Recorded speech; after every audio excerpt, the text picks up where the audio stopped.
It is my great honor to the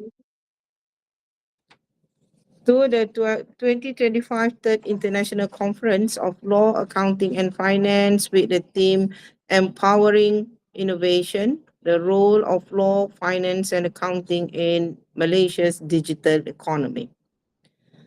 This conference reflects our collective commitment to advancing scholarship and addressing the critical role of governance, financial system, and accounting practices in shaping Malaysia's digital transformation.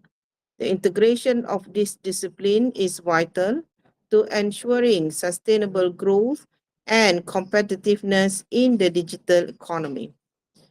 The scholarship of discovery, integration, and application remain central to academic excellence. So this gathering exemplifies those ideas, bringing together professional, practitioners, and academicians to exchange ideas, present new research, and build collaboration that will extend beyond this event. That is what we hope for. Okay, so I encourage you to engage actively, challenge ideas, share perspective, and explore opportunities for future research partnerships. I would like to express my deepest gratitude to our keynote and guest speaker, presenters, and to the organizing committee for their dedication in making this conference possible. With that, I warmly welcome you all and I wish you an enriching and intellectually stimulating conference. Thank you.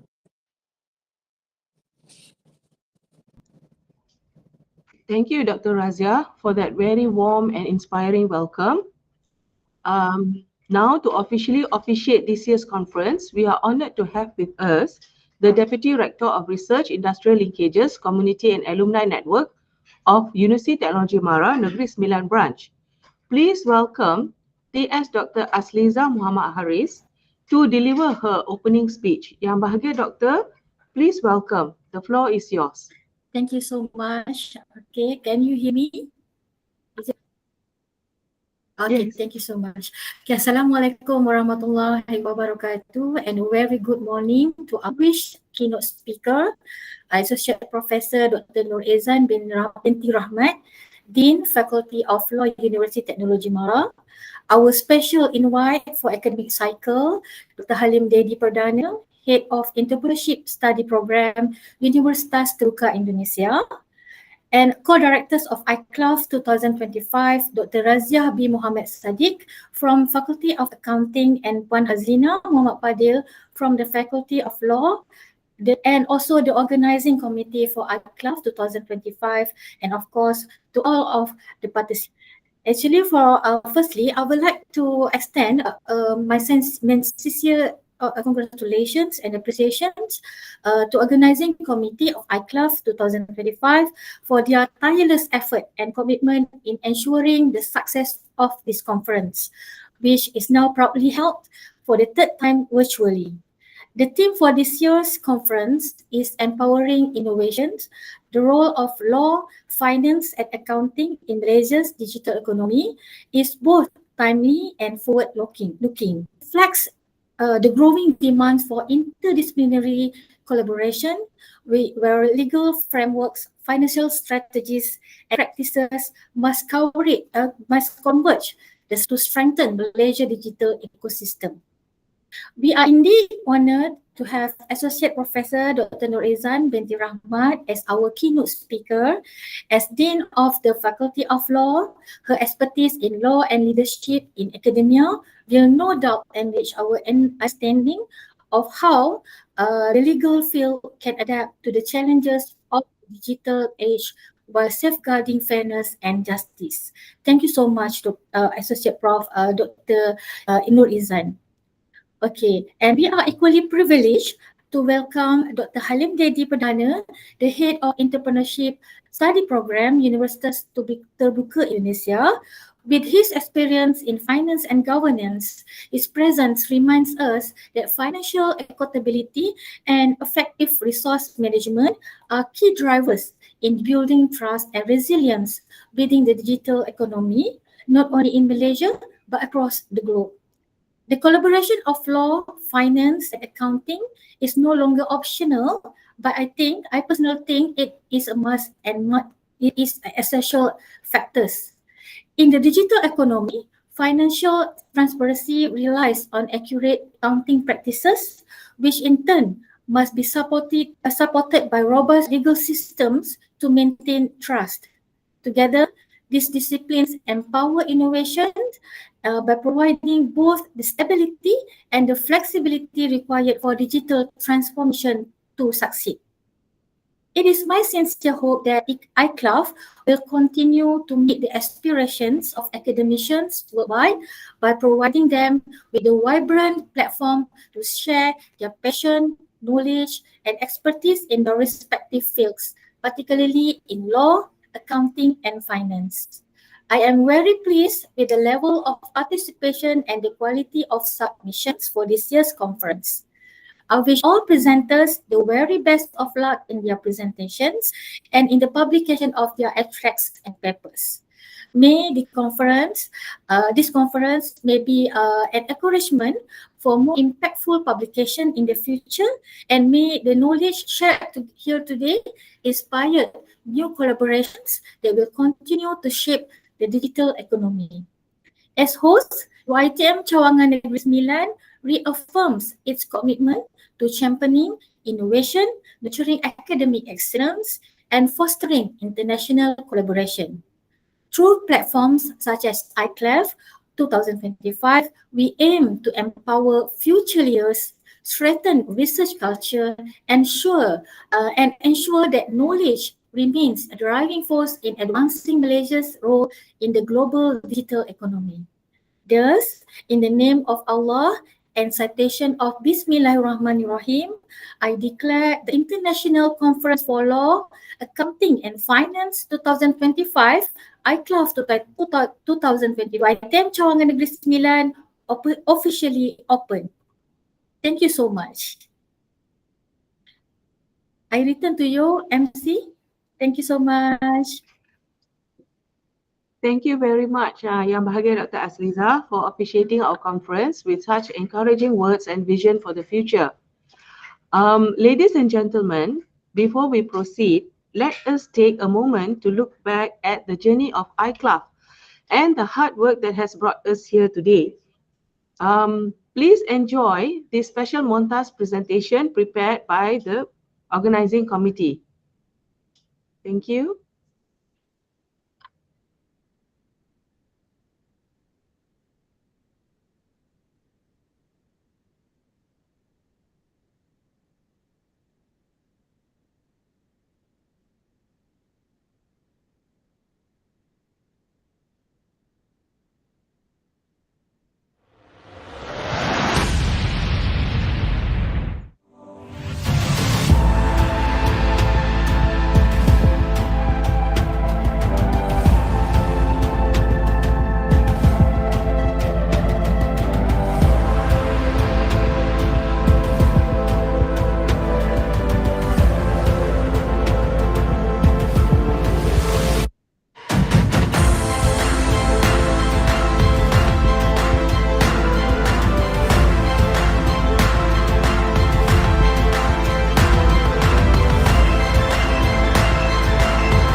What an inspiring showcase. Thank you very much to the organizing committee that has prepared the wonderful montage presentation.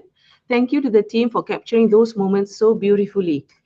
Okay, our next session is our photography session. So can all of us be ready with our cameras on? And it is a virtual photography session. Make sure all of you are present, our camera on, and smiles for the camera. And now before we move on, okay, so yes, okay, Dr. Farah, will you be giving the cue? Okay, all right, the person in charge will give the cue, all right? For the vote.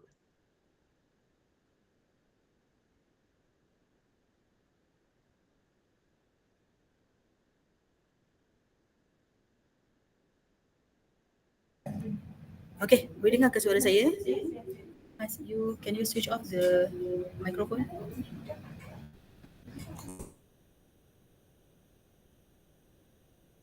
Sekejap ya.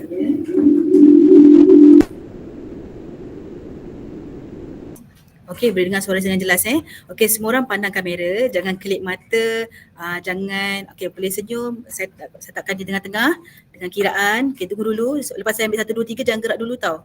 Okey, okey, pandang kamera semua, senyum, jangan kelip mata. 1, 2, 3. Okey, kejap satu lagi. Okey, tak jadi pula. 1, 2, 3. Okey, sekejap. Sabar semua, sekejap. Alright, okay, kita ambil gambar lagi 2 kali. Okay, sekali lagi. Okay, jangan kelip mata, jangan, okay, senyum dengan manis. Semua, 1, 2, 3. Okay, yang kali ketiga ni kita boleh freestyle. Okay, semua, sekali lagi. Okay, senyum dengan manis. Sekejap, saya nak tutup ni. Alright, okay, semua, sekali lagi freestyle semua. 1, 2, 3. Alright. Okay, terima kasih semua. On the volume? Okay, boleh kan? Okay.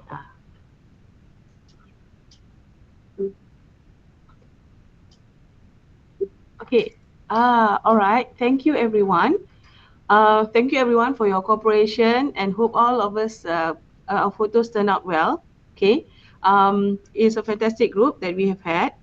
Okay. Now we have the privilege to hear from our keynote speaker, Associate Professor Dr. Nur Ezan Rahmat, Dean of the Faculty of Law, UiTM Shah Alam. Before Yang Bahagia Dr. presents her speech, her keynote address, I would like to introduce her to all of you, okay, to all of us. So before we begin, let me share a brief summary of our keynote speaker for today. Dr. Nur Ezan is currently the Dean of the Faculty of Law, UiTM.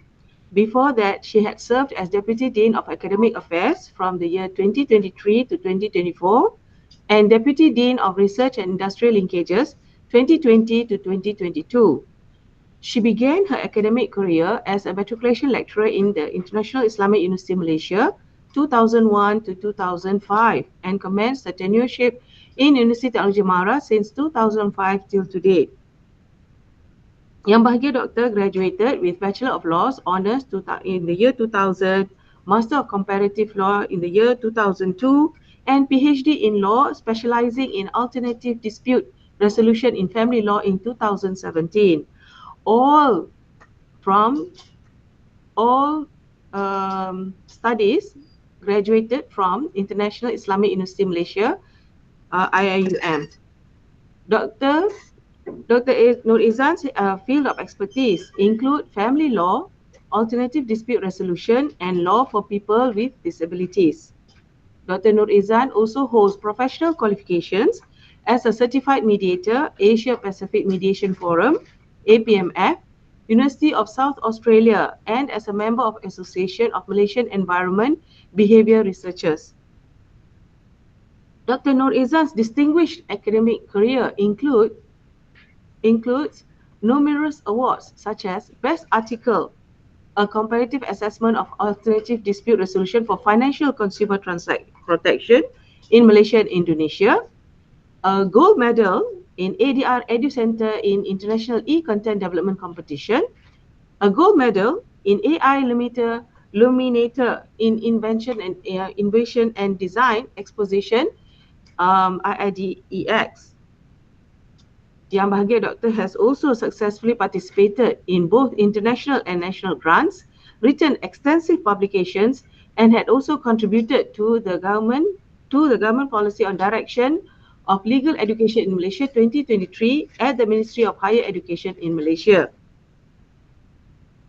Being as busy as she is, she also supervises PhD students, with one student recently achieving the status of graduated on time in 2024. So, Dr. Nur Ezan will be sharing her knowledge and insight on the vital role of law, finance, and accounting in driving Malaysia's digital economy. Please welcome Dr. Ezan. The floor is yours. Thank you. Thank you very much, Ms. Chairperson, for a very wonderful introduction. Assalamualaikum warahmatullahi wabarakatuh. Rabbi shrah li sadri wa yassir li amri wahlul 'uqdatam min lisani yafqahu qawli. Assalamualaikum warahmatullahi wabarakatuh. A very good morning and warm greetings to Yang Berusaha TS Dr. Azlizah Muhammad Aris, Deputy Director of Research Industry Linkages, Community and Alumni Network of UiTM Negeri Sembilan. The guest speaker, Dr. Halim Dedy Perdana from Universitas Terbuka Indonesia. Co-directors of iCLAF 2025, Dr. Raziah as well as Puan Hazlina, the organising committee for iCLAF 2025 and all participants. Again, Assalamualaikum and good morning everyone. So today I'm going to share a bit of my knowledge and my research for today's event or today's international conference. Okay, let us see my slide. Let me share my slide first, yeah? One moment.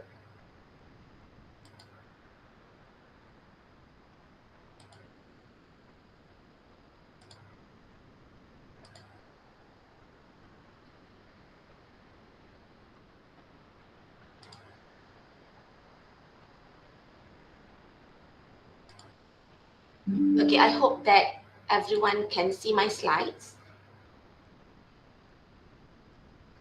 Can you see my slides?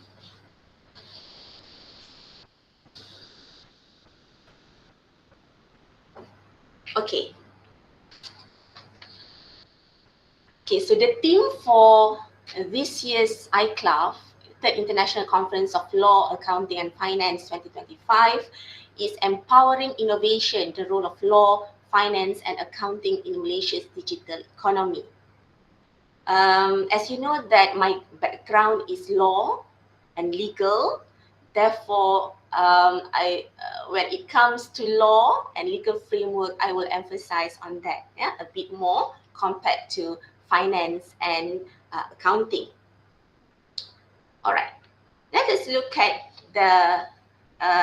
the word innovation here. Yeah, so innovation drives progress, creates new industries, and open doors to economic growth and social development. So it empowers entrepreneurs, generates jobs, and improves the quality of life through technological advancement. However, innovation also carries inherent risks. It can disrupt existing systems, widen inequalities, and even undermine security if not carefully managed. For example, fintech has made financial access easier, but has also introduced new threats such as fraud, cybercrime, and volatility in digital assets. No matter how transformative technology may be, it cannot exist in a vacuum. The benefits of innovation are only realized when they are supported by robust framework. Law provides the legitimacy and enforceability that make digital contracts, intellectual property rights, and consumer protection reliable. Finance provides the resources and confidence that allow innovation to move from concept to reality, ensuring that entrepreneurs have access to capital and markets. Accounting, meanwhile, provides transparency and trust through accurate reporting and assurance. Together, these three pillars ensure that innovation is not only creative, but also sustainable, inclusive, and credible. That's why today's theme is very, very important. The three platforms, the law, finance, and accounting, should we discuss together so that we have a very strong foundation in order for our country to advance for innovation, to advance for digital economy. For Malaysia, building a trusted digital economy requires institutions and systems that inspire confidence among investors, innovators, and the public. Okay, let us move to the next slide. Okay, before we proceed further, I think we should have a look a bit on the definition of digital economy. So here, the digital economy encompasses the economic and social activities and transactions that emerge from connecting individuals, businesses, devices, data, and operations through digital technology like the internet, mobile technology, and big data. So as you can see from the graph here, these are the importance of digital economy, where digital economy can help reach more customers, reduce costs, improve efficiency, generate new jobs, and leads to innovation. It has fundamentally reshaped traditional business models and has become increasingly inseparable from the larger community. Okay, let us move to Malaysia's digital economy. It is projected to contribute more than a quarter of the nation's GDP by 2030, underscoring its growing importance. Yet, with this expansion come challenges in regulation, governance, and ethics that must be addressed if growth is to remain sustainable. Okay, as I mentioned before, these three platforms are very, very powerful: law, finance, and accounting. So these three disciplines working together from the backbone of a trusted and thriving digital economy. Let us look at the law first, yeah? Okay, law provides the framework that makes digital interaction legitimate and enforceable. It ensures that contracts in the digital sphere are binding, that intellectual property is protected, and that individuals and businesses have clear rights and remedies. Without this legal underpinning, trust in digital transaction would collapse. Therefore, law is very, very important, a platform, yeah, that can strive together with finance and accounting to ensure that everything will go smoothly. Talking about finance, finance powers the digital economy by providing the capital that entrepreneurs and innovators need. More importantly, finance is increasingly about inclusion, ensuring that SMEs, startups, and underserved communities can access credit and financial services through digital platforms. When we move to accounting, accounting acts as the language of business, ensuring that financial information is transparent and comparable across markets. It holds businesses accountable to investors, regulators, and the public. In the digital economy, where transactions are fast and borderless, reliable accounting is essential for maintaining trust. Together, law, finance, and accounting are interdependent. Each strengthens the other, and together they form the backbone of Malaysia's digital transformation. Without legitimacy, capital, and accountability, innovation cannot sustain itself. This trinity of trust ensures that digital growth is not only fast, but also fair and reliable.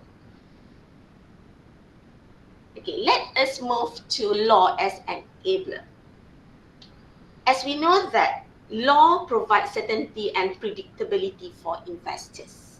So investors will only commit capital if they are confident that rules are clear and consistently applied. Legal certainty reduces risk and creates a stable environment for innovation. Alhamdulillah, today, Malaysia is, as we can see, a harmony country, and Alhamdulillah, with the celebration of Merdeka Day recently, we hope that we will proceed, we will move forward with digital economy, which can lead us to success, yeah, in whatever we do, yeah. Okay, Good law is not about restriction but direction. Regulations can steer innovation in ways that protect society, such as requiring data privacy, safeguards, or mandating fair competition. In this way, the law acts as a compass for innovation. Without legal clarity, digital markets face instability, and law is not a barrier but a partner in innovation. Too often, law is portrayed as an obstacle, but in truth, when designed well, it is a partner giving innovators the confidence to experiment, knowing there are protections for both creators and users.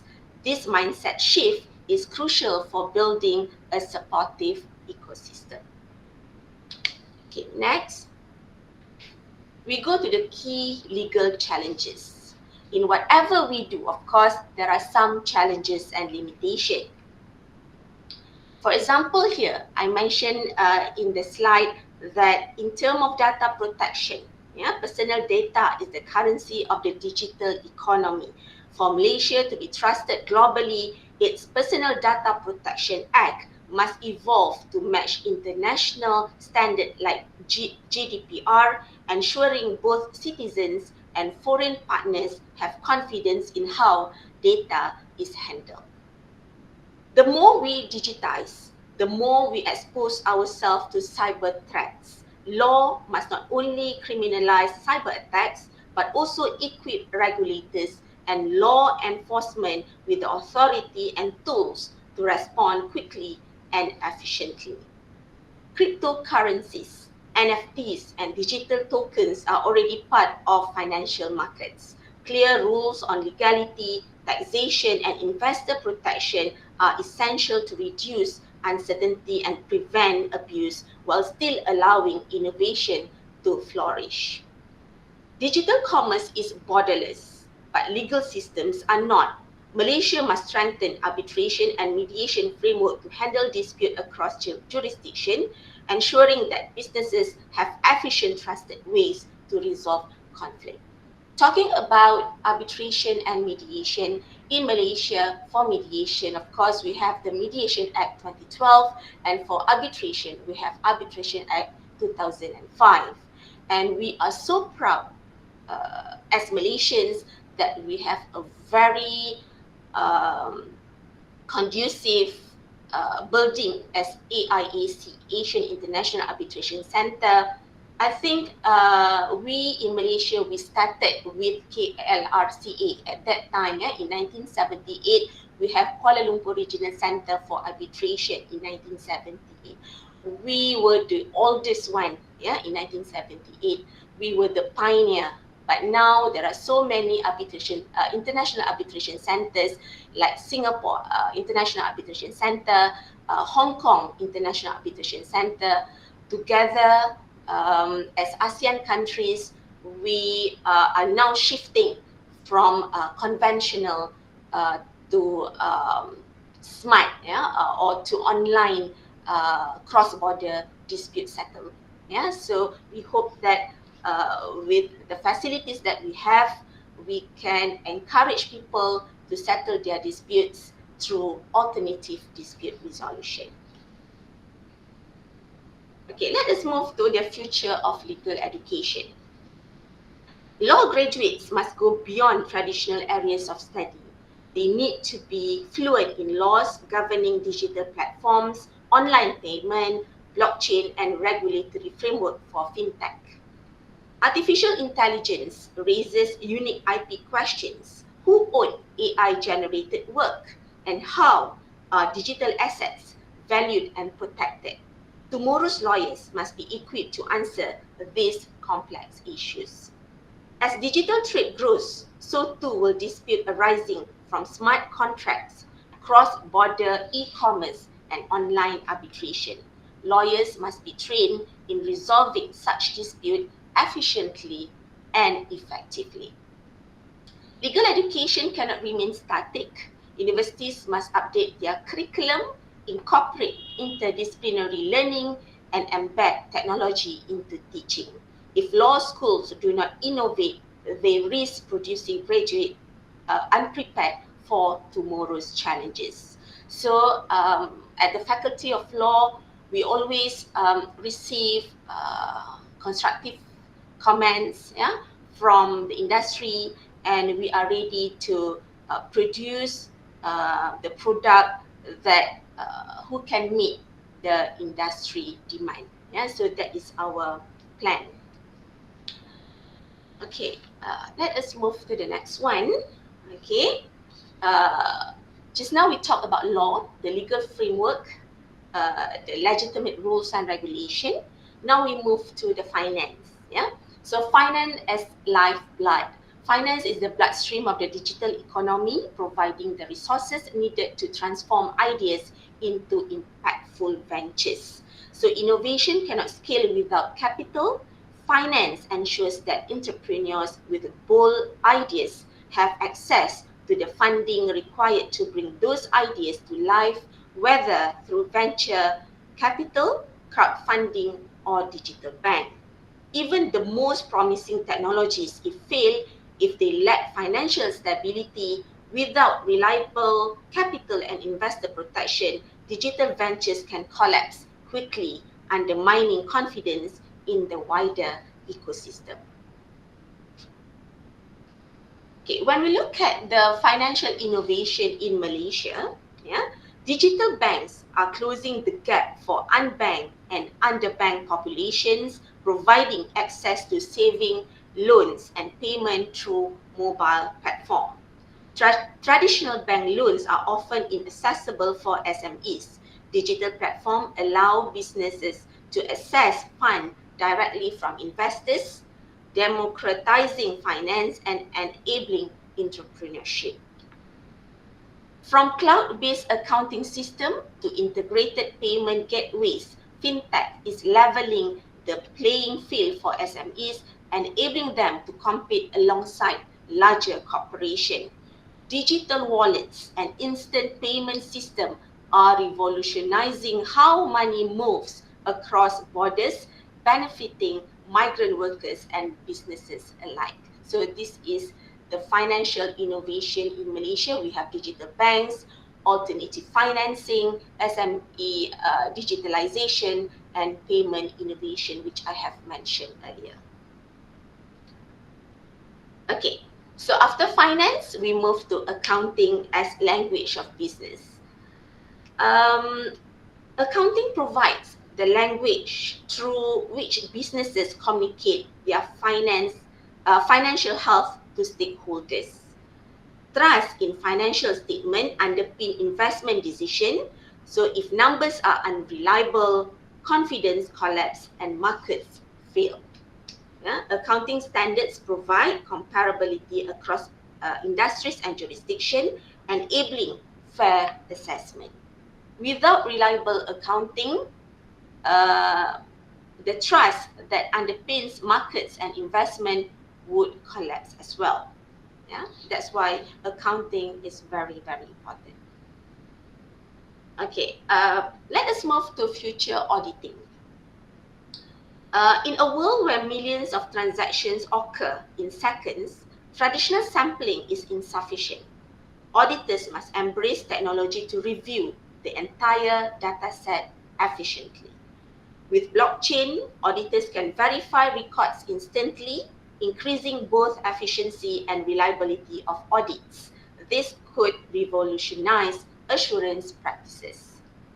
AI, artificial intelligence, enable predictive analytics, helping auditors identify patterns that humans might miss, improving fraud detection and risk assessment. Tomorrow's auditors will need to combine traditional auditing knowledge with digital fluency, data analytics, and cybersecurity awareness. All right, let us talk about interdisciplinary approach, talking about law, finance, and accounting just now.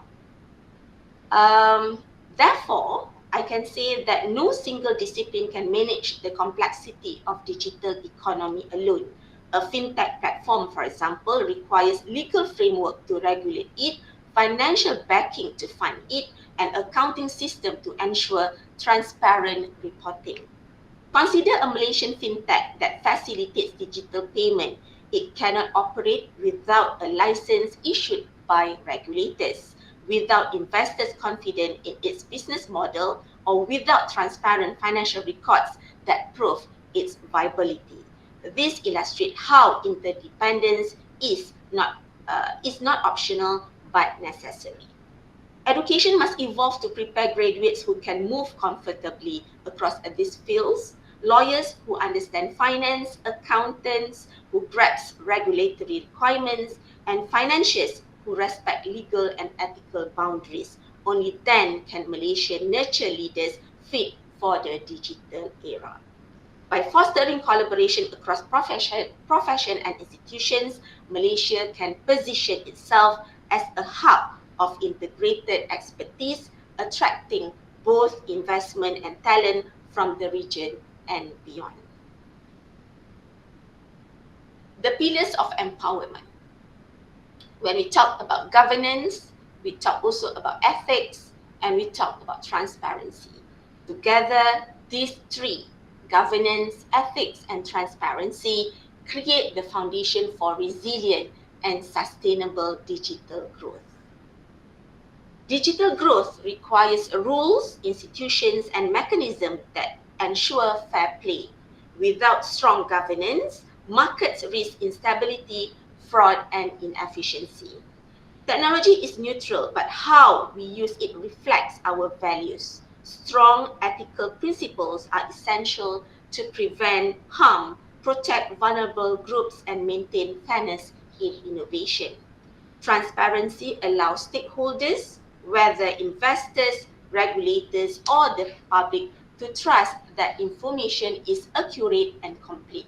So it builds credibility, both domestic and international. Governance, ethics, and transparency are not optional add-on. They are the foundation that allows innovation to thrive without losing legitimacy or public support.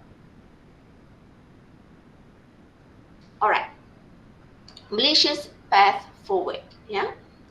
Okay. Malaysia's progress lies in working with ASEAN partners to harmonize digital regulation. I just came back from Jakarta, Indonesia. We talked about digital economy as well, the digital era, how alternative dispute resolutions, especially arbitration and mediation, can help us, especially in the settlement of dispute across borders, where we hope the ASEAN countries, the 10 ASEAN countries, including us, Malaysia, can help each other for the settlement of the international dispute. Yeah? So that's why I talk here about stronger cross-border arbitration system are needed to resolve digital trade dispute efficiently. All right. By streamlining custom procedures, adopting interoperable system, and building a digital infrastructure, Malaysia can also play its role as a central hub for ASEAN digital trade. So if Malaysia leads in regulatory clarity and fairness, it can attract global investors and innovators who seek a trusted, well-regulated environment in Southeast Asia. All right, let us move to inclusive digital growth. Small and medium-sized enterprises make up the majority of Malaysian businesses. Their adoption of digital platforms will determine whether the nation's digital economy is broad-based or limited to a few large players. A truly national digital economy requires broadband access, affordable devices, and user-friendly platform in rural and remote areas, not just in major cities. So if only urban, wealthy groups benefit from digitalization, inequality will deepen. Policy must ensure that vulnerable groups also access the benefits of innovation. A truly inclusive digital economy empowers all sectors of society, not just the privileged. Okay, when we talk about sustainable innovation, we are also referring to SDGs. Yeah? As we know, we have the 17 SDGs, and we map all this innovation to SDGs as well. So Malaysia's digital economy must not only competitive but also responsible. So aligning with SDGs, it ensures that digital progress contributes to global commitment in poverty reduction, education, climate action, and equality. Digital progress should never come at the cost of social exploitation. Platform must ensure fair wages, privacy protection, and equal opportunities in participation. Digital growth consume energy. Data centers, blockchain mining, and AI training can have significant environmental footprint. Policymakers must ensure sustainability is built into digital infrastructure.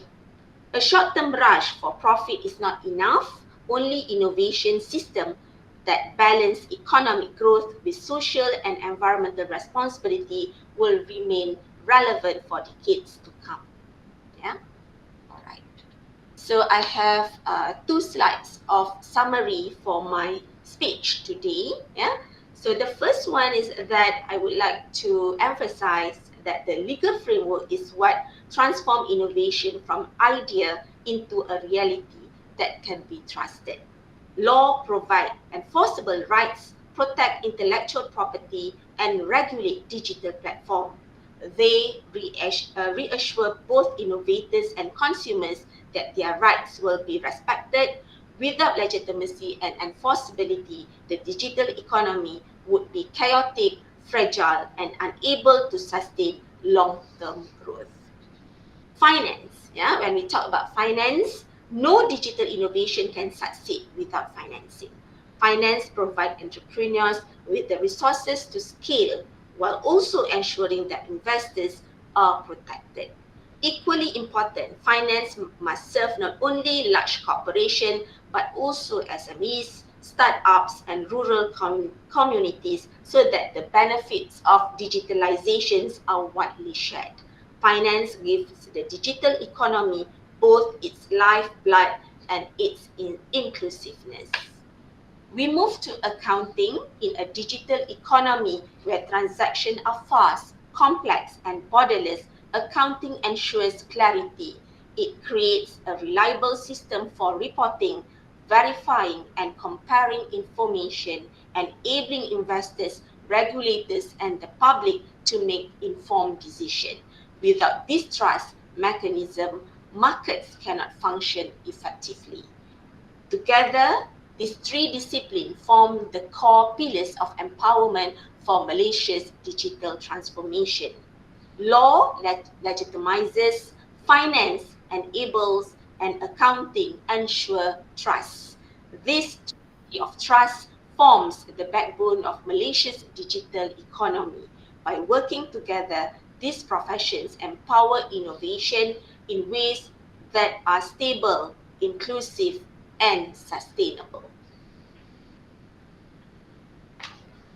All right, so let us move to another summary. Fear for disruption can lead to hesitation, but hesitation means falling behind. Malaysia must adopt innovation proactively, not defensively, if it wishes to lead in the regional and global digital economy. Rigid regulations will stifle innovation, while overly lax framework risk instability.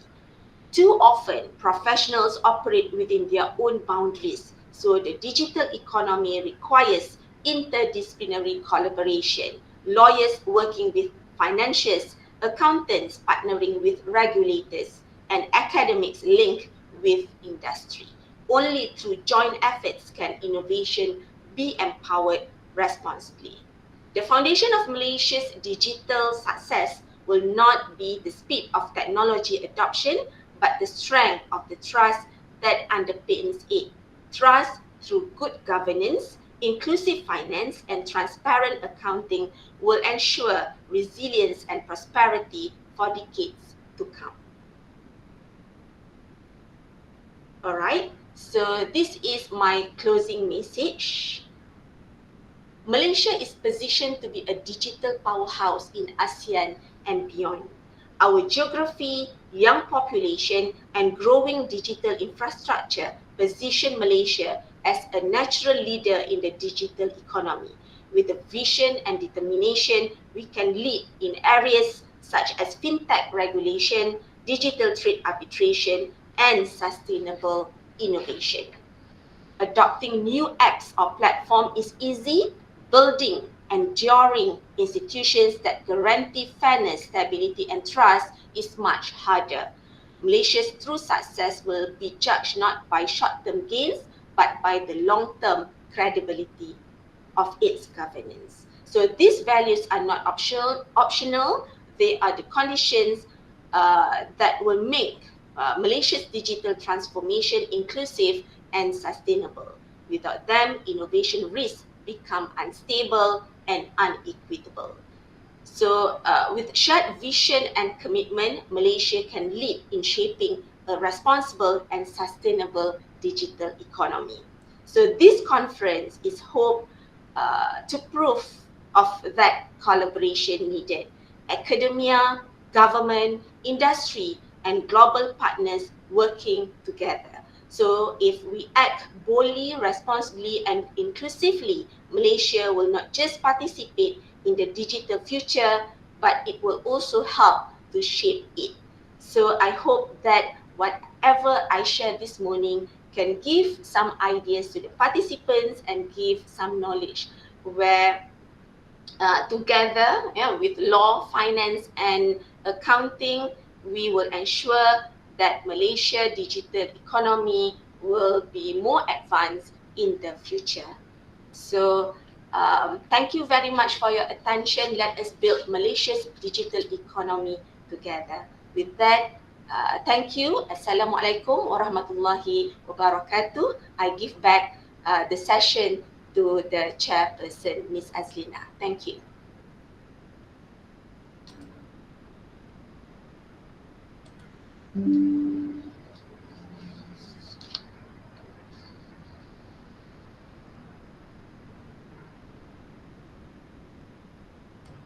All right.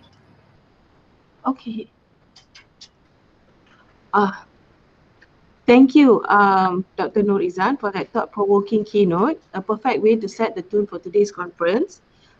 We are very lucky to have our distinguished keynote speaker sharing all her valuable knowledge and experience with us in the field of law, finance, and accounting. It was a very structured lecture that we have experienced, and it was quite fun to hear.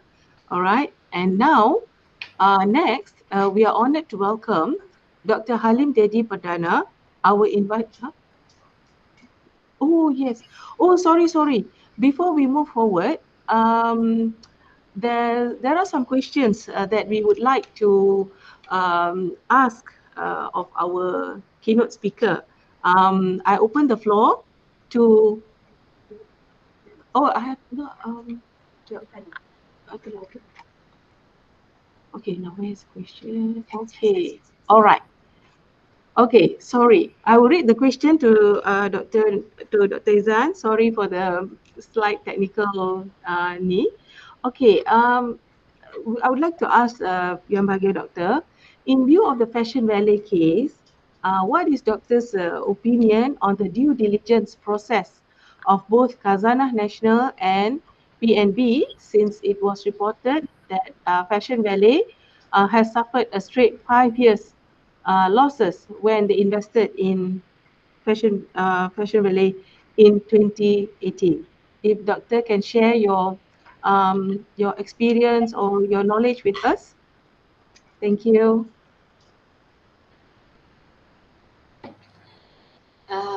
Thank you very much for the question. I think I have a very little knowledge on this issue. What I know is that the co-founders, Devi Yusof and her husband, are facing charges for allegedly misappropriation of 8 million fund from the investment. Yeah. Okay. That is another platform, because when there is a criminal breach of trust, therefore that is a criminal case. Yeah. So, but the question here is a straight 5 years losses when they invested in Fashion Valley in 2018. So I think there are two cases here. One is criminal breach of trust, and another one is maybe civil case. Yeah. So if there is a suit for civil case, I think for civil case, of course, the one who has suffered can bring the case to the court and sue due to the losses suffered. Okay, so I open to the floor if you have any comments, but my opinion is that if you think that you are entitled to sue someone for that particular negligence, for example, therefore you can proceed with that particular suit. But another platform is criminal, CBT, criminal breach of trust, that is in the hand of the prosecutor, and of course the government of Malaysia will proceed with that case. Yeah, so that is my opinion. So I open in terms of economy, how it affect the Malaysian economy and perhaps finance and accounting. I open if there are experts in finance and accounting as well as economy here in this platform. Thank you very much, Doctor, for your input. Actually, that's interesting. Criminal and civil. Actually, it's good because we have to see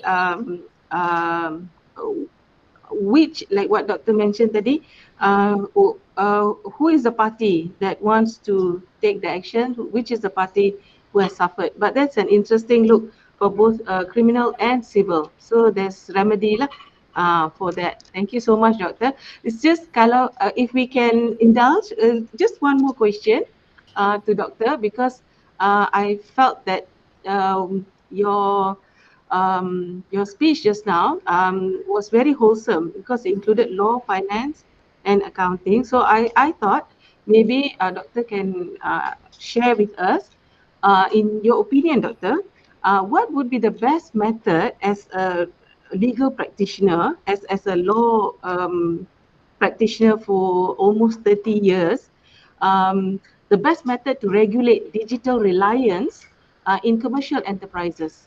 Say, how do we regulate, control that? Thank you, Doctor. All right, thank you very much for the question. Of course, if it involves commercial enterprises, every day they make contracts. So, of course, we have to refer to the Contract Act 1950.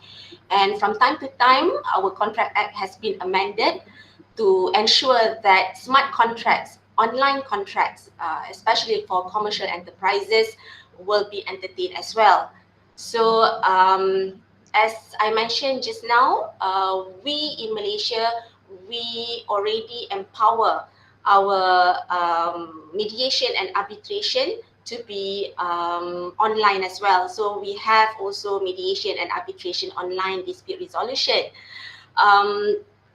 So as we know that businesses, commercial enterprises, the most important point is reputation.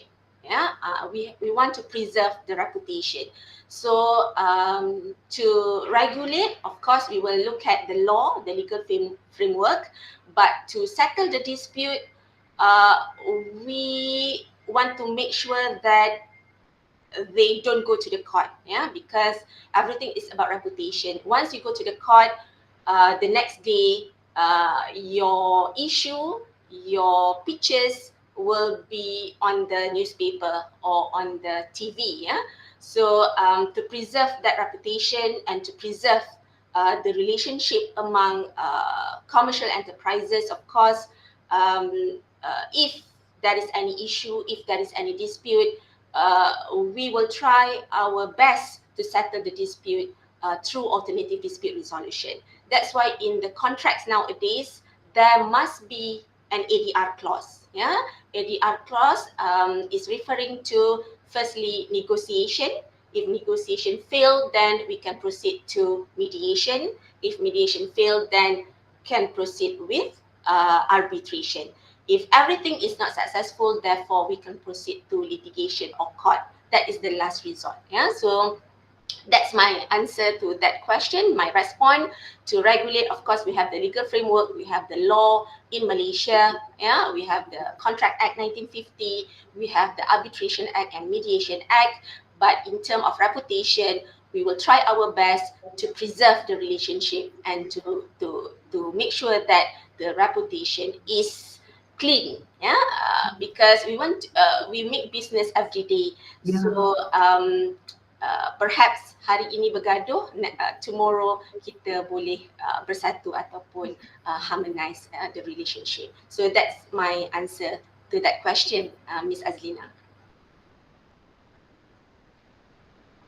Miss Azlina, you are muted. Sorry. Okay. Actually, yes, that is a very interesting way to look at it. Something new, because usually we see civil, criminal, but mediation, yes. This is the way, I think, the way forward, you know, because now, because commercial enterprise, it's like the modernization, it's like no more just litigation, straight away litigation. Sometimes, macam Dr. cakap, that is, we say that reputation, yeah, that is something that we have to look into, because business enterprises kan. Okay, thank you so much, Doctor, for your insightful sharing semua. And then that actually I feel that this field is very wide, and then Doctor pun dah bagi banyak insight. The other way to look at it, because I think it's your expertise kan, Doctor. Yeah, it's your expertise. Yes. Okay. We thank you very much, Dr. Ezan, for making the time to be with us, to give our to be our keynote speaker for our conference. And then, without much ado, we are going to invite our next speaker. We are honored to welcome Dr. Halim Dedy Perdana, our invited speaker for the academic cycle, to share with us his thoughts on today's conference theme, Empowering Innovation, the role of law, finance and accounting in Malaysia's digital economy. But before Dr. Halim shares with us his knowledge, I would like to share a little bit on the background of Dr. Halim, our distinguished speaker. Dr. Halim is currently the head of Entrepreneurship Study Program Universitas Terbuka, Indonesia. Welcome, Dr. Halim, all the way from Indonesia, although even though virtually. Okay, basically, Dr. Halim graduated from these institutions, Universitas Selebas Maret from the year 2001 to 2005. Airlangga University in the first he majored in accountancy, second he majored in financial management from 2010 to 2011, and then Dr. Halim attended IAE Aix-en Provence, Marseille, France, majoring in the field of finance from the year 2011 to 2012, and University Technology Mara, Malaysia, in the field of accountancy from the year 2018 to 2022. So Dr. Halim was our UiTM's ex-student, okay, and we are proud that he's found us and we found him today. Okay, his fields of specialization are forensic accounting, auditing, public sector accounting, investigative audit, and information systems audit. He had been awarded gold medals and special awards at the South Korea Invention and Innovation in 2021 for his innovations. He had participated in numerous international conferences such as International Conference in Financial Fraud in Bali, International Public Sector Conference in Labuan Bajo, International Conference in Financial Crime, Cambridge, just to name a few. Dr. Halim has also extensive experience in formulating public policy and auditing since 2014. His recent policies on inter alia, Whistleblowing system in East Nusa Tenggara province was implemented in Kupang, Indi, West Manggarai from the year 2020 to the year 2022. General Audit of Pension Funds of the Indonesian Bishops Conference, DPKW1, was implemented in Jakarta 2021 to 2022, and Standard Operational Procedures and Risk-Based Internal Audit, SKAI PT BPD NTT, was implemented in Kupang 2022 to 2023. So we can safely say Dr. Halim is an expert in the fields that I had mentioned earlier, and we are honored that he can share with us his knowledge today. So Dr. Halim will be sharing his ideas on digital innovation in finance and accounting, his experience from Indonesia, but encompassing Southeast Asia. Okay, Dr. Halim, please welcome to give your talk. The virtual floor is yours. Thank you, Doctor. Thank you, Dr. Aslina Muhammad Hussein. It's my speech is clear. I'm sorry. Because maybe a little bit in my office there is a little bit problem about the network, about the internet. So far it's okay. If any lag,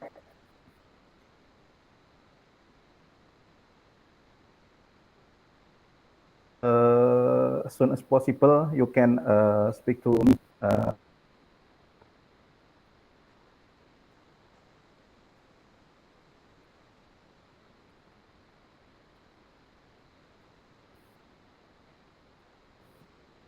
Okay. My voice is clear, Ms. Aslina?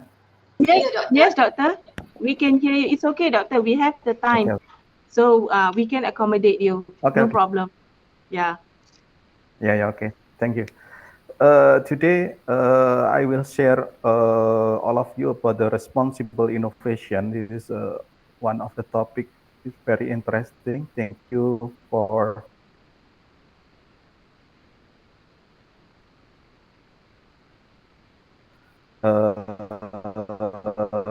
invite me speaker. That I'm a representation of Indonesian Rector of Terbuka. Before me, maybe the first speaker is Professor Halim, but because he is something meeting, so I represent him to take the topic about the responsible innovation. So the responsible innovation governance at the crossroad of digital finance, Indonesia and Malaysia case. Okay, next, I will start. Next slide, please.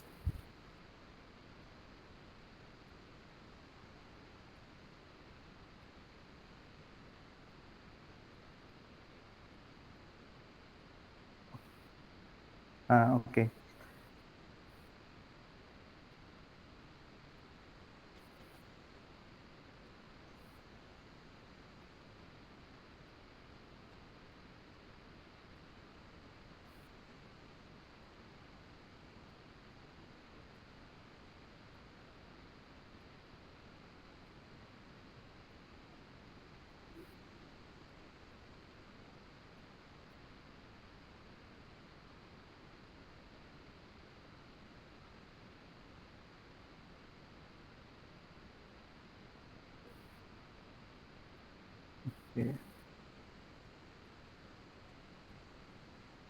Okay.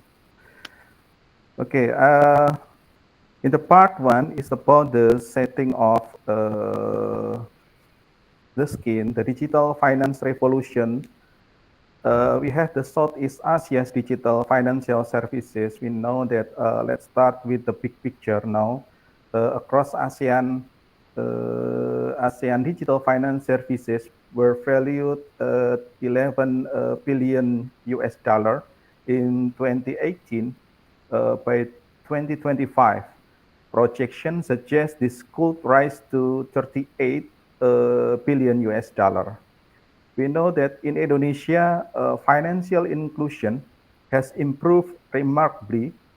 In 2011, only about 1 in 3 or one third, yeah, adults had access to formal finance. By 2019, that figure reached 76%.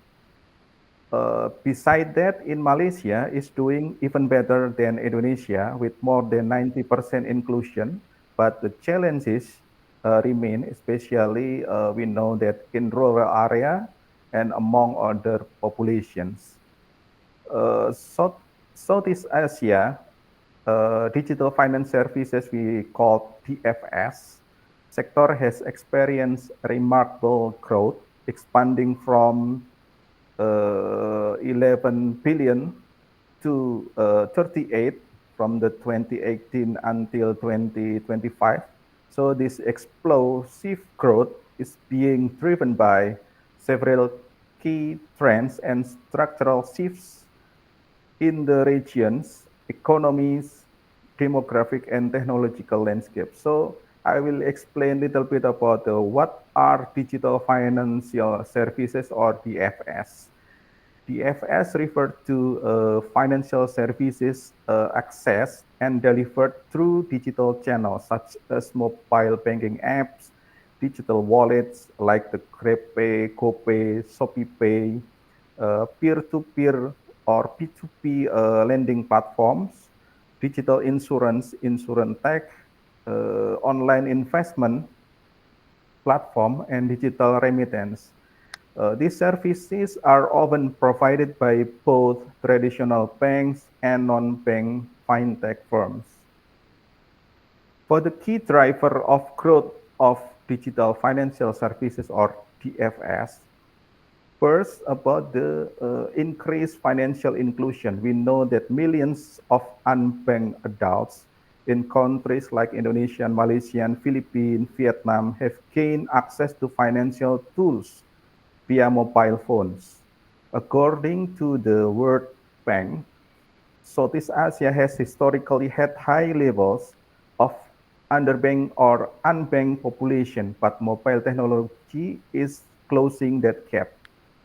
DFS offer a low-cost way, this is the highlight here, a low-cost way to serve rural and remote population. For the second key driver, about the rapid smartphone and internet penetration, over 70% of Southeast Asia's population now has internet access, and the mobile-first nature of the population makes digital finance especially viable. Third is about the acceleration because the COVID-19. The pandemic created a surge in demand for contactless payments, online shopping, and remote banking, accelerating DFS adoption. And the fourth, supportive government policies. Government and central banks, we know that in the country like Malaysia, Singapore, Indonesia have launched digital banking license and promote cashless payment or cashless ecosystem. Beside that, regulatory sandboxes encourage innovation while managing risk. And the last but not the least, the booming of e-commerce ecosystem. We know DFS is closely tied to the e-commerce boom. Platform like Lazada, Shopee, Tokopedia integrate wallet and installment payments. The buy now pay later (BNPL) trend is also expanding rapidly. In Indonesia, pay later now is very booming and very massive. I know that in Malaysia maybe same with Indonesia, the pay later. Now the second, the next part, next slide please. This is about micro, small, and medium enterprises, or MSME, and digital payments, the backbone of the growth. Now, let's me bring you this closer to people's everyday lives. Micro, small, and medium enterprises are critical to both economy. In Indonesia, MSMEs constitute 99.99% of all firms, contributing 61.97% to the GDP. It means that their widespread adoption of digital payments is a testament to financial deepening. So in Indonesia, MSMEs make up nearly 100% of all firms. You know that contribute 62%. Beside that, in addition, that digital finance has been transformative for them through Bank Indonesia. Indonesia have the new system we call QRIS system. We now have 38 million merchants onboarded, most of them micro and small businesses. And the growth is striking. Transaction grew by 169% in volume and 148% in value in just only 1 year. It's very huge transaction only in the 1 year. Malaysia show a similar trend. By 2023, 89% of adults in urban areas were using e-wallets. In Indonesia, Chris, in Malaysia, maybe using the e-wallets. This tells us digital payment are no longer a luxury. They are an everyday tools that you must be used to everyday transaction. Next.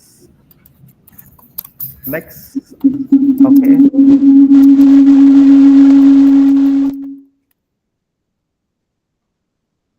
Okay. But innovation without governance is dangerous. We talk about regulation snapshot. I nak bagi je, cuma takutkan ada missing kan.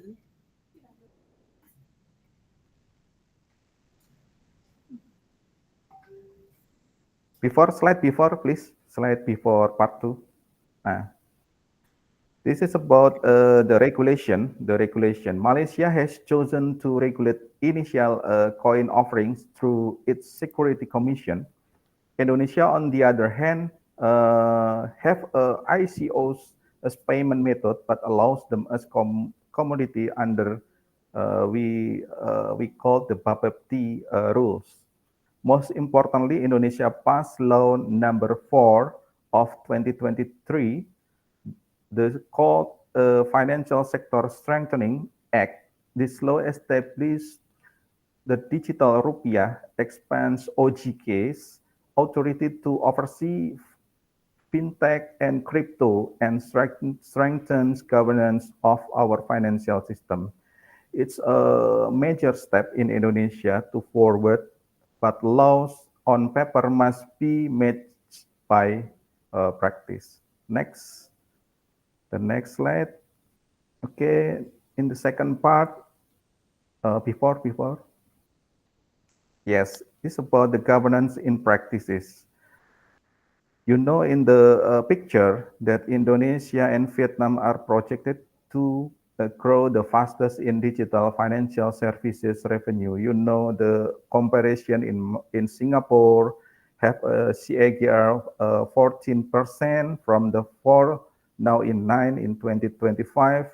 In Malaysia, 18%, Thailand 24%, Philippines 20%, Indonesia and Vietnam the highest CAGR 34% and Vietnam 38%. This is about the how governance look in reality. Still in the before slide. Yes. A recent study examined that fintech website in Indonesia and Malaysia, out of the 18 possibility uh, disclosure, 50 disclosure item covering that's like board composition, risk management, and anti-money laundering policy. Indonesia just only average on 7 items, but in Malaysia it's better than Indonesia, slightly better around in 9 or 10 items. This means that most consumer and investor has almost no insight into who is running this platform or how they handle risk. Such weak disclosure undermine trust and, more importantly, undermine SDGs 16. We know peace, justice, and strong institution. Next slide. Okay, this is case comparison between Danantara Sovereign Wealth Fund and lesson from one MDB in Malaysia. To see the stake more clear, let me turn to a real case. This is the real case. This year, Indonesia launched Danantara Sovereign Wealth Fund. The Sovereign Wealth Fund consolidating 7 state-owned enterprise with asset worth up to 900 billion US dollar. It's very huge asset. But here's the problem. Oversight is thin. Our main audit bodies like the BPK, BPKP, even the Anti-Corruption Commission can only audit Danantara if requested. The highlight is if requested, not mandatory. This is risky. We don't have to look far for a warning, like the case of Malaysia when MDB scandal result that in losses of more than 4.5 billion US dollar and years of reputational damage. The lesson is clear. Governance frameworks must come before asset consolidation, not after. So the highlight, the important highlight is about the governance framework before we talk about the asset consolidation. Next. In the third part, now I try to explain about the universities as governance anchors. Why university matter? Knowledge brokers for the progress. So where do university come in? We are not regulators. We are not fintech companies, but we are neutral brokers of knowledge. In a university like Universitas Terbuka, we serve over 750,000 students, active students, across Indonesia and outside of Indonesia. Our mission has always been inclusivity, digital access, and accountability. This principle is same are needed in finance. If university can democratize education, why can't we also help and democratize finance? The other side that we know the university must give his or her knowledge to the practice of the finance, like the Danantara in Indonesia or in the financial institution in the Malaysia. Next. So there are 3 key roles for university in digital finance governance. First is about the standards and framework. We can apply or develop an advocate for a robust governance benchmark drawing from global best practice like OECD principle and model code of governance for digital innovation. And the second is education and literacy. We can train MSMEs, regulators, and even fintech operators in financial governance and consumer protection. And the third, research and collaboration. We can partner with the financial institution of the government, like the OJK in Indonesia, in Malaysia, maybe Bank Negara Malaysia, in Indonesia, Bank Indonesia, to conduct joint studies. A good example in ASEAN, current effort to harmonize cross-border QR payments, like in Indonesia, we call QRIS. Next slide. So the next part, what does the way forward look like? I propose a simple roadmap for the governance roadmap, a path to responsible digital finance. In the first, it's about benchmarking governance gaps. Conduct ongoing rigorous assessment of governance frameworks against international standards to identify and prioritize areas for the improvement. And the second roadmap is the capacity building and training. We must implement continuous professional development programs for all stakeholders, from government official to market participant. The next is research hubs for policy evidence. Establish dedicated university-based research center focusing on digital finance governance, producing actionable insight or the policy. And the fourth, the policy advisories to regulators. Provide expert evidence-based recommendation directly to regulatory bodies for timely and effective policy adjustment. And the last but not the least, the public trust in this and dashboard. We develop and disseminate public trust metrics and interactive dashboard to monitor governance efficacy and enhance accountability. Next. Next slide, please. Okay, let's me wrap up about the key takeaways. The first, digital finance is a double-edged sword. It offers opportunity for inclusion, efficiency, and even green finance, but it also carries risk of fraud, instability, and exclusion. We take innovation, opportunity, risk, and governance. So the governance is the deciding factor, and university, particularly like the Universitas Terbuka, can serve as anchors of integrity in this transition. Not only Universitas Terbuka, but maybe UiTM or the other university in Indonesia or Malaysia. Next.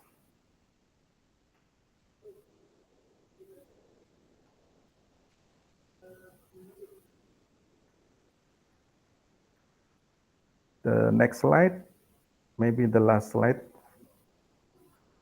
Okay, so my closing message is very simple, that innovation without governance isn't progress. It's like a gamble we can afford. We must make the collaboration between the universities, regulators, industry, and the community, especially between Indonesia and Malaysia, to make a better in the ASEAN and the chance to lead in the ASEAN in responsible of innovation. Thank you very much. This is my speech. Assalamualaikum warahmatullahi wabarakatuh.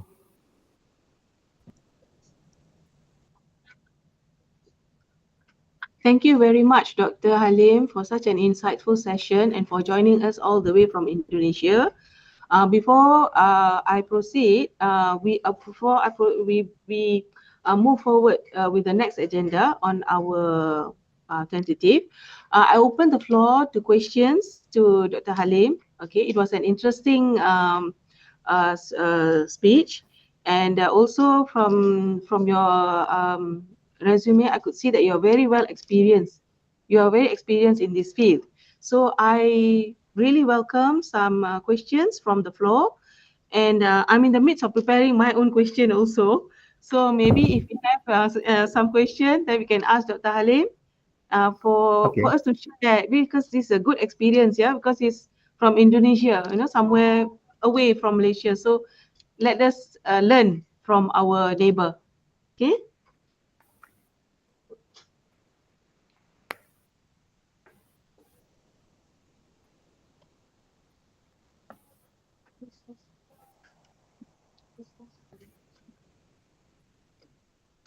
Okay, while we are waiting for questions, Doctor, is it, can I ask you my own question?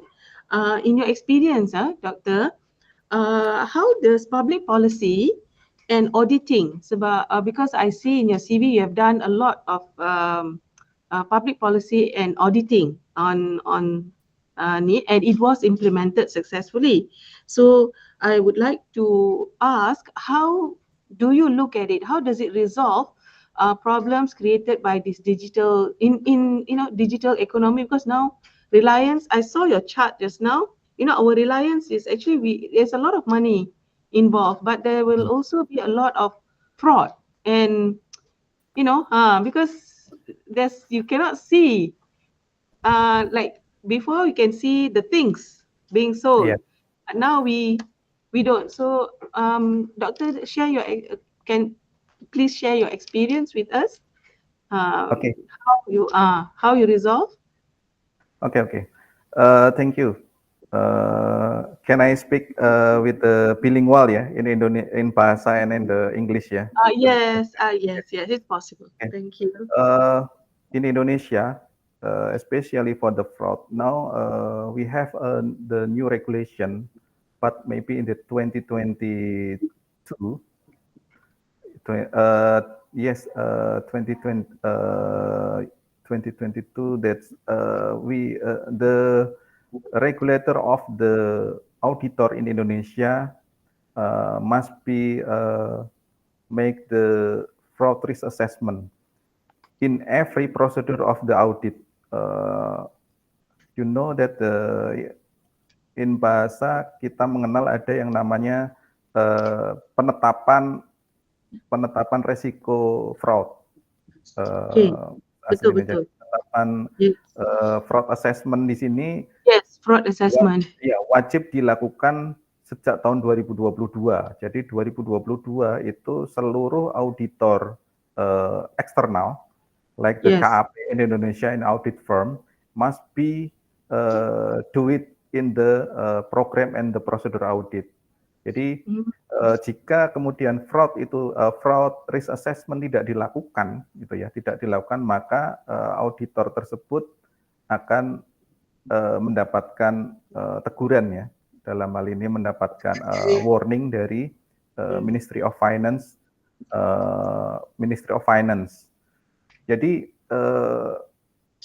concern masalah fraud di Indonesia, terutama di auditor di Indonesia itu saat ini menjadi sangat tinggi.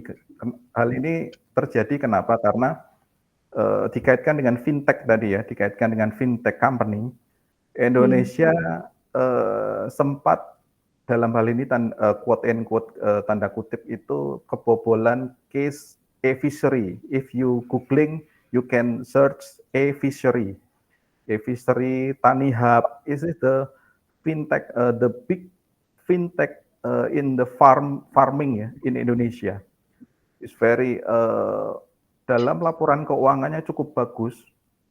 Hasil auditnya pun diaudit oleh Big Four di Indonesia, itu ya, Big Four, dan hasilnya the opinion is very good, very well. Tetapi kenyataannya, the fact is very different. Pada akhirnya di tahun 2024 kasus e-fishery ini booming, terjadi fraud yang dilakukan oleh CEO-nya, gitu ya. Yeah. Dan padahal kita tahu bahwa e-fishery ini diaudit oleh Big Four, salah satu Big Four. Nah, ini yang kemudian saat ini sedang dibuat policy berikutnya. Bagaimana kemudian untuk mengantisipasi atau memitigasi hal tersebut, khususnya untuk level audit, itu ya, audit eksternal. Karena apa? Karena sebenarnya kunci utama dari kenapa saya tadi berbicara tentang governance, I speak about the governance. This is important because one of the part in governance is about the internal control. If you know that the organization very weak in the internal control, it must be exist of the fraud. Itu ya. Jadi awal mula dari terjadinya fraud, kalau sudut pandang saya, in my opinion, in my side, is about the weak of the internal control. Itu ya. Jadi internal control atau pengendalian internal yang lemah di organisasi itu menjadi jalan awal gitu ya, menjadi inisiasi awal untuk fraud itu masuk. Sedangkan kita lihat ya, organisasi-organisasi that have the strong internal control, I think fraud can be minimized. Yes. This is my answer, Dr. Aslina. Yes, I agree with you, Dr. Halim. I think the internal control, if the internal system of the organization can be controlled, then I think it is possible untuk kita minimize all this, especially fraud lah. Doctor, you have, I think a lot of people they have questions for you. Okay, now there's one more question. Ada beberapa soalan, Doktor. Sebab pandangan daripada luar negara kan, so kita nak belajar, kita nak tengok macam mana.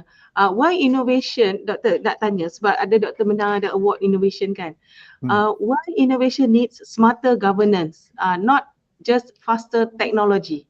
Bukan kelajuan dari segi teknologi, tetapi juga governance yang mantap, lagi bagus.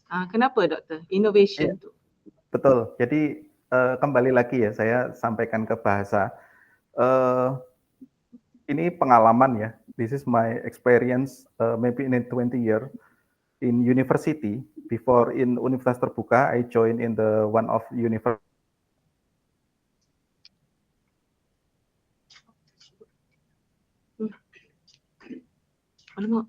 Is it ours or menyesuaikan dengan teknologi, tapi permasalahan yang pasti akan muncul dengan percepatan teknologi itu adalah bagaimana kemudian organisasi itu menyiapkan diri terkait dengan bagaimana governance atas personal atau orang yang ada di organisasi itu untuk menerima teknologi tersebut. Jadi itulah permasalahan yang sebenarnya muncul hampir di semua organisasi ya. Jadi organisasi itu kita tidak akan pernah bisa kita tidak akan pernah bisa akan selalu tertinggal dengan teknologi. Teknologi pasti akan selaju-lajunya dan pasti akan berubah seiring dengan perkembangan zaman. Apalagi sekarang all of everything just only in the one handphone, gitu ya, in the one handphone. Just only if you want the food, you can grab something in your phone, gitu ya, and everything in your phone. Maybe in the next you can change by the robot, ya, but the everything can be nothing, or the technology is nothing if you don't have the minimum proper, not tidak harus kuat ya, tetapi cukup governance untuk menerima kecepatan perubahan dari teknologi tersebut. Jadi governance yang kuat, governance yang cukup itu dilihat dari mana? Biasanya akan dilihat dari how to the policy of the leadership.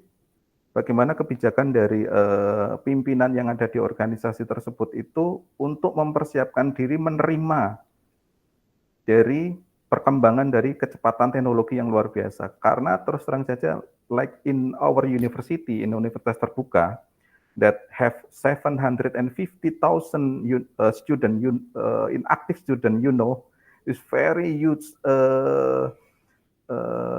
amount, ya. All is about online. online, not offline, online online education, because we must transfer educate to the Aceh, Aceh, Medan, Papua, and maybe in the South Korea and the Saudi Arabia, maybe in the Malaysia too. So if we have no strong governance or proper governance, especially in the technology, I don't know, Universitas Terbuka must be harus seperti apa gitu ya. Jika memang kemudian governance-nya itu kami tidak membangun dengan cukup dan mengarah ke kuat. Kalau kami mengatakan, kalau kami strong belum ya, kami belum memiliki governance yang strong. Tetapi minimum governance atau governance yang proper terlebih dahulu. Terus terang tadi yang di quote terakhir tadi ya, tanpa adanya governance, technology is nothing, because teknologi itu adalah tools, just only tergantung depend on yang menggunakan, Miss Aslina. Kalau yang menggunakannya itu asal-asalan ya kita tahu in Indonesia now still the berita-berita yang terakhir kan Indonesia 3-4 hari ini ada demonstrasi dan seterusnya. Nah, bagaimana kemudian saat ini pemerintah di Indonesia sedang diuji terkait dengan governance. Karena teknologi begitu masif sekali ya, ketika ada sesuatu hal dia langsung di-share gitu tanpa harus perhitungan menit lagi, tetapi hanya tidak sampai 1 detik pun sudah sampai di mana-mana. Jadi itulah yang kenapa kemudian dibutuhkan strong governance atau proper governance gitu. Okay, betul. Dr. Halim setuju. I agree with you, Doctor, because it doesn't matter on the technology, but if you don't have a good governance, so no matter how, so the technology, that means it is the people control. You still need a good governance so that you can manage technology. You can manage anything. Maksudnya macam doktor kata tadi, internal control dan sebagainya. Satu lagi soalan doktor. Satu lagi, Dr. Halim, in your opinion, what is the best way to increase digital literacy? Maksudnya pengetahuan digital di kalangan board of directors, di kalangan board of directors syarikat lah saya percaya ini. Especially there are increasing amounts of digital corporate fraud. Dia macam fraud korporat. So yang ni doktor rasa ada pengalaman kan? Tu nak tanya macam mana doktor tangani? Sebenarnya jawaban ini kembali ke the first question about the internal control. Jadi the building capacity building or training just only give refreshment of about the warning of fraud. Be aware about the fraud in the company but you must build your organization with the strong governance and the good of internal control. I think the point is the strong governance, and the second is about the good internal control. Two point about if you can mitigate your fraud, you must have like the goalkeeper. You must buy like the in Indonesia we know the Martin Pass. Martin Pass is the goalkeeper in the national team. If you have internal control, good internal control, I think you can mitigate the fraud, minimize the fraud activity little bit, quietly minimized. Then if you have the internal control is very worse or weak. Yes. My answer is Aslina. Thank you. Thank you very much, Doctor. Yeah, I believe memang yang Doktor cakap tu internal control, and then kalau kita boleh belajar sekarang ni kena belajar hands on. We have to learn hands on. How do we exercise that? So I think that's what Doctor you have successfully implemented in a few places in Indonesia, kan? Okay. So alright. We move to Okay, I have to thank you, Dr. Halim, for such an insightful session, and of course, from joining us all the way from Indonesia. Before we say our goodbyes, yeah, we hope everything in Indonesia will be well. We Thank wish you. good luck and safety for your country and for Amin. your people, and all the good things, for our neighbor. Thank you. Jiran, Thank you. kita jiran kan? Yep. So Yep. yeah, we hope for the best and we pray for the best. Okay. Thank you. Ladies, Thank you. Thank you. ladies and gentlemen, we have now reached the end of the main session of iClub 2025. On behalf of the organizing committee, we extend our heartfelt thanks to all distinguished speakers, moderators, and participants who contributed to the success of today's program. While our official ceremony concludes here, the conversations and knowledge sharing will continue in our parallel sessions, which will begin shortly. Okay, for all participants and presenters, please be ready. The parallel sessions will commence shortly. Kindly proceed using the breakout session links that have been emailed to you earlier, and please ensure that you enter the correct breakout room as assigned. Okay. And also as scheduled, so please be aware of your links, and please you can even go to your breakout rooms at this point of time. Good luck. I wish I and all the organizing committee, we all wish good luck to all presenters.